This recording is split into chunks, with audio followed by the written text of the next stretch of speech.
Salut la famille et bienvenue sur ce nouvel épisode de Wanted Watch. Hier, Christopher Ward a dévoilé une nouvelle montre, la 12, une montre avec un bracelet intégré qui n'est pas sans rappeler les designs de Gérald Genta.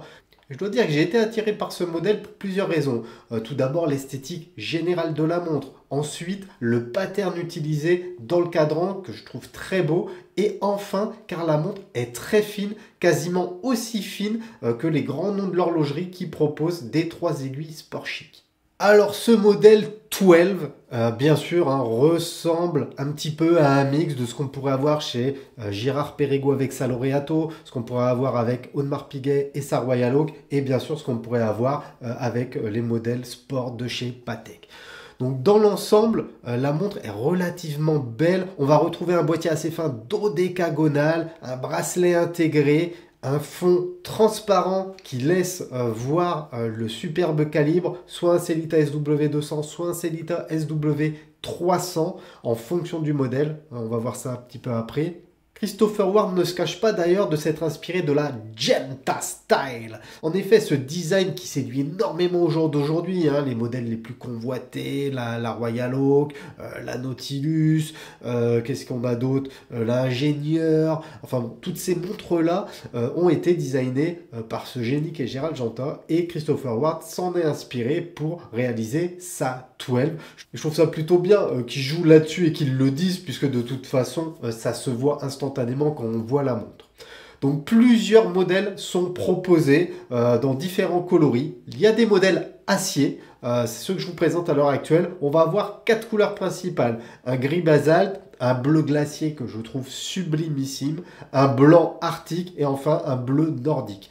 Ensuite, on va avoir des déclinaisons en titane avec 2 modèles, un bleu astral et un violet nébula. Regardons tout d'abord le modèle acier, un modèle que je trouve fou dans cette déclinaison bleu glacier, je la trouve magnifique cette montre. Alors ce modèle peut faire penser à une autre marque, à la marque Czapek, qui avait un cadran à peu près de cette couleur là, en plus la forme est assez proche, bref la montre est très jolie. Ce que j'aime bien sur cette Christopher Ward, c'est le logo appliqué qui est discret. La dernière Christopher Ward que j'avais acheté, c'était une Trident, je crois une C65, quelque chose comme ça. Et le logo ressortait beaucoup trop. Au final, ça m'a gêné, je me suis séparé de la montre. Là, c'est assez discret. Dessus, on va retrouver des index assez volumineux, assez lisibles, des aiguilles également assez volumineuses, assez lisibles.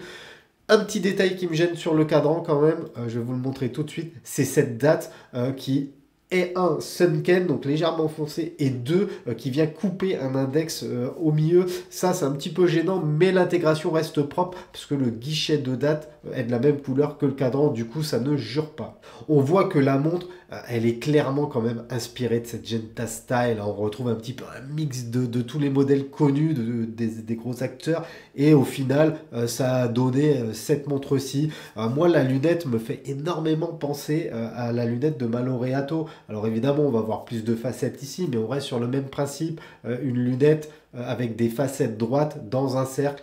Bon, cette montre, elle a quand même un gros atout, c'est que c'est une montre qui emboîte un Sellita SW200 et la montre fait à environ 10 mm d'épaisseur. On est sur une montre très fine. Là où des Vacheron Constantin Overseas sont au-dessus des 11, là Christopher Ward réussit à sortir une montre à 10 mm d'épaisseur. Je la trouve superbe. Mais Christopher Ward ne s'est pas arrêté là puisqu'il propose également 2 modèles, un bleu, un violet, en titane, c'est-à-dire que le bracelet et la carrure sont en titane, donc le titane qui va apporter de la légèreté, également un toucher différent de celui de l'acier. Et là, ils ont fait très fort parce qu'ils ont emboîté un calibre SW300 et la montre est à moins de 9 mm d'épaisseur. Vous avez bien entendu, 9 mm d'épaisseur. Et là, je dis chapeau l'artiste, respect Christopher Ward. Et du coup, je suis à me demander, mais qu'est-ce qui reste aux grandes montres de l'horlogerie qui sont entre les 8 et les 9 mm? Je pense à la AP, je pense évidemment, encore une fois, à la Patek, je pense à la Bulgari aussi. Là, on est à 9 mm sur une montre qui va coûter à peu près 1600 euros. Franchement, chapeau.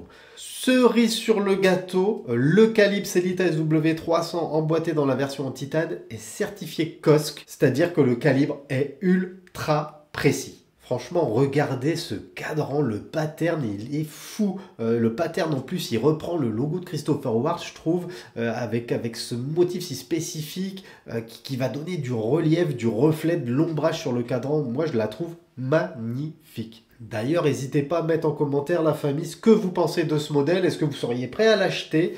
Mais, car il y a un mais, bien évidemment, il y a un petit bémol, c'est le prix. Le prix du modèle Titane, c'est-à-dire le modèle le plus cher, ça va être 2075 €.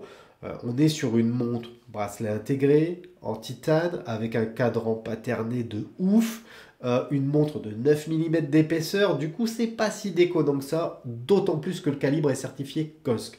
De ce que j'ai pu voir de ci de là, la montre sera également proposée sur un bracelet rubber, ce qui permettra de réduire un petit peu la facture si vous n'êtes pas fan forcément du bracelet. Le modèle en acier, lui, est largement moins cher puisqu'on est à 1350 €. À ce tarif-là, Christopher Ward là, va faire parler, c'est obligé. 1350 € sur le bracelet acier.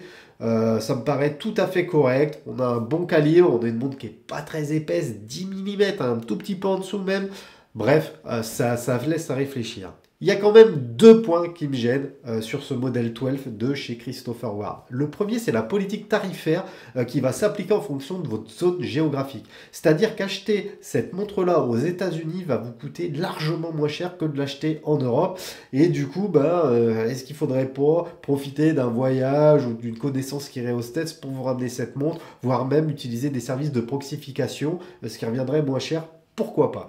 Le deuxième point qui me gêne, c'est que moi j'adore le cadran bleu glacier et j'aurais adoré l'avoir sur le modèle en titane. Et Christopher Ward a fait le choix de faire le modèle en titane avec des cadrans fumés, avec des coloris spécifiques. Et ça me gêne un petit peu parce que moi je ne suis pas hyper fan des deux cadrans fumés proposés. Je préfère de très loin ce modèle bleu glacier. Et ça, je trouve ça un petit peu dommage. Et oui, je voudrais vraiment avoir la version titane ultra fine à 9 mm, mais avec ce cadran bleu glacier et pas avec un cadran fumé avec une couleur qui me déplaît. Donc voilà la famille, cette petite vidéo Wanted Watch touche à sa fin. Mettez-moi en commentaire ce que vous pensez de cette sortie Christopher Ward. Est-ce que la montre vous plaît? Est-ce que vous lui trouvez des similitudes avec une PRX, avec une Royal Oak, avec je ne sais quelle autre montre? Est-ce que pour vous c'est un problème? Mettez-moi tout ça en commentaire, je me ferai une joie d'échanger avec vous. Avant de vous quitter, comme d'hab, pensez à mettre le pouce, à activer la cloche, à vous abonner à notre petite chaîne si ce n'est pas encore fait. Et moi, je vous dis à bientôt pour une prochaine vidéo. Tchuss la famille!